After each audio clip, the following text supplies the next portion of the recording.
क्या आपने कभी सोचा है, जब एक सिंपल सी ख्वाहिश, जैसे एक नॉर्मल जिंदगी जीना, अचानक केओस और ब्लडबाथ में बदल जाए, तो कैसा फील होगा? और अगर मैं आपसे कहूं कि chainsaw man Reze arc movie exactly वही एक्सपीरियंस देती है, एक एलियन लेवल का मिक्सचर, इनोसेंस, प्यार और नॉन स्टॉप धमाल का, तो क्या आप बिलीव करेंगे? मैं बताता हूं, क्योंकि मैंने खुद ये मूवी थिएटर में देखी है, आई मैक्स स्क्रीन पर। और ऑनेस्टली, अभी तक मेरी बॉडी में वही वाइब्रेशन चल रही है। मेरे लिए ये एक्सपीरियंस इतना ज़्यादा इंटेंस था कि मैंने डिसाइड किया कि फ्रेश फ्रेश इमोशंस के साथ आपको शेयर करूं। लेकिन एक चीज़ क्लियर कर देता हूं, अगर आपने चेन सॉ मैन सीज़न 1 नहीं देखा, तो प्लीज़ पहले उसके 12 एपिसोड्स खत्म करो। ये मूवी तभी समझ आएगी, वरना आप डायरेक्टली केओस में गिर जाओगे। मूवी शुरू होती है सीज़न 1 के बाद के फेज से। डेंजी, हमारा कैओटिक, अप्रत्याशित मुख्य किरदार, एक ऐसी लाइफ जी रहा है जिसका सपना उसने हमेशा देखा था। एक नॉर्मल लाइफ, थोड़ी कंफर्ट, थोड़ी पीस। लेकिन जैसा हमेशा होता है, पीस चेन सॉ मैन के यूनिवर्स में ज्यादा देर टिकती नहीं। तभी एंट्री होती है एक नए कैरेक्टर की, रेज। रेज की इनोसेंस, उसकी स्माइल और डेंजी के साथ उसकी बॉन्डिंग। एक पल के लिए लगता है कि डेंजी को फाइनली वही चीज मिल गई जो वो हमेशा चाहता था, एक सच्चा कनेक्शन। लेकिन गाइस, यहां से जो धमाका होता है ना, वो लिटरली आपको स्क्रीन से चिपका देता है। और एक बात क्लियर कर दूं, ये मूवी इंडिया में सर्टिफिकेट के साथ रिलीज हुई है और बिना किसी कट के। मतलब जो ब्रूटल वायलेंस, कोर और इंटेंसिटी है, वो सब इंटैक्ट है।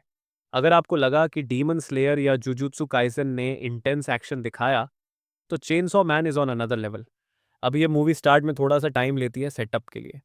पहले 35 से 40 मिनट आपको लगेगा पेस हल्का स्लो है, क्योंकि ये डेंजी और रीज के कनेक्शन को एस्टैब्लिश करता है और मकीमा के मैनिपुलेशन का लेयर भी चल रहा होता है।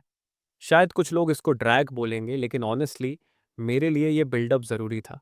क्योंकि जितना वो बॉन्ड जेन्युइन लगता है, उतना ही आपका दिल टूट जाता है जब रियलिटी का बॉम्ब फूटता है।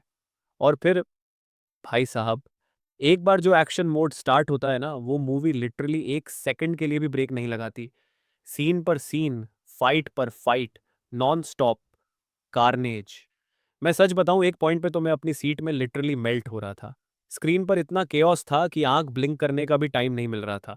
अगर मैं कंपेयर करूं डीमन स्लेयर इन्फिनिटी कासल के साथ, वहां पर फाइट्स के बीच में थोड़ी बैक स्टोरी, थोड़ा स्लो डाउन मिलता है। यहां पर नथिंग। सिर्फ एक एक्सेलरेटर दबा दिया और मूवी एंड होने तक पेडल छोड़ा ही नहीं। हाँ, एक ड्रॉबैक ये भी है कि कभी कभी एक्शन इतना केयोटिक हो जाता है कि समझना मुश्किल हो जाता है कि हो क्या रहा है। लेकिन मुझे पर्सनली यही पसंद आया, क्योंकि केओस ही चेन सॉ मैन का असली एसेंस है। अब बात करते हैं विजुअल्स की। मैप्पा ने लिटरली जान डाल दी है इसमें। डीमन स्लेयर जैसे फ्लैशी सोर्ड इफेक्ट्स यहां नहीं मिलेंगे, बट जो रॉ ग्रिटी रियलिस्टिक एनिमेशन है, दैट्स प्योर शेफ्स किस। लाइटिंग, कैरेक्टर मूवमेंट और सबसे बड़ी बात, फाइट कोरियोग्राफी। हर एक पंच, हर एक एक्सप्लोजन स्क्रीन पर फील होता है। और बैकग्राउंड स्कोर, बस इतना समझ लो, हर बीट, हर साइलेंस, हर ब्लास्ट परफेक्टली टाइम्ड है।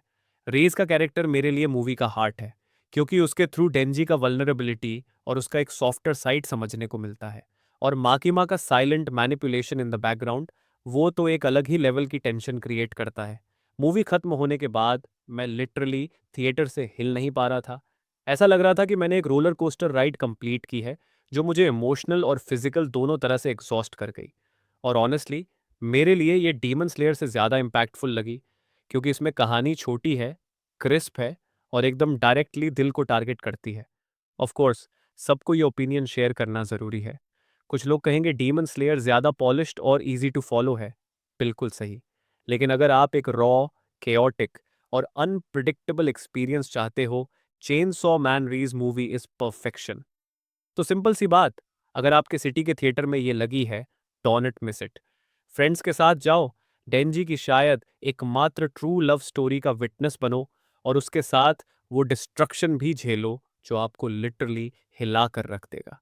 With that said, thanks for watching and until next time.